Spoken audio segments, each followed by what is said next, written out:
Well, it started out from the type of beats I started getting. My last album being called Next to Nothing, kind of upset with where I was at. Now I'm kind of in a better place, and I just kind of wanted to make the best music that I can make, you know, and make it top of the line.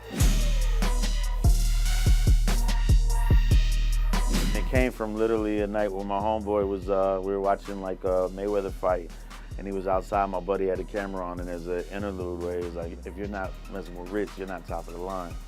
And I was like, man, that's a great album title, you know. And then, so that's it, man. It's just really just setting the top, you know, setting the standard of what I think is good rap music.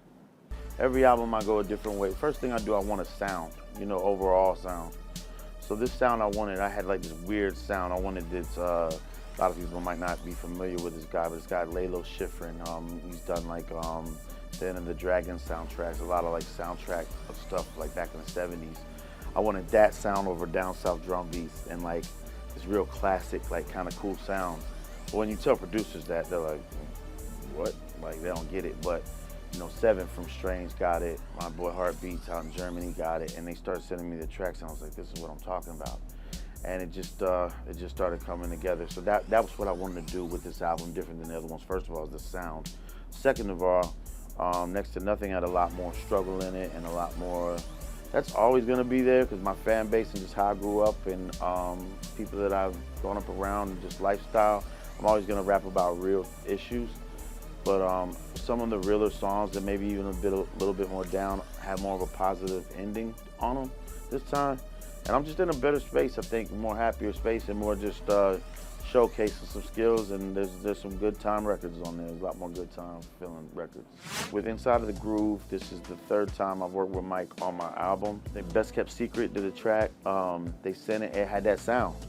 You know, it kind of had that sound without me even telling them that. It just had it. And they actually just sent me some tracks, and they had Mike on it. And it was the last one, and I was like, oh man, I wanted to go, if I'm gonna holler at Mike, he's gonna let me use this, you know. And I hollered at him, and Mike, man, is probably like the dopest dude I've ever worked with. And Inside the Groove just came about, and I was like, you know, we need a dope feature on this too, so let's throw E40 on there, you know, West Coast OG, and who stayed relevant for 20-something years, you know, not more, not to put a date on him, you know, but I mean, that's a positive thing to say. I mean, who else from that era is on the radio still, you know what I'm saying? Not many people, if any. When I got that track, that's kind of like when I thought, you know, this is where I kind of want to go with this album. I want to make this smooth and feel good, you know. Working with MJG and Devin the Dude is like that's who I grew up to, you know what I'm saying?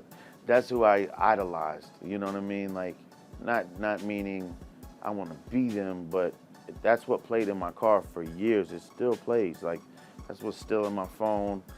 You know, those guys made the soundtrack of my life growing up, you know? And I think, first of all, MJG is responsible for a Southern flow that people have mimicked for years off of his original style. Devin the Dude, I always say this, first of all, he's crazy cool. And I just, his sound and that, just his cool sound, I've just been a fan of for years. Yeah, to be on a song with those guys is another one off the checklist, man.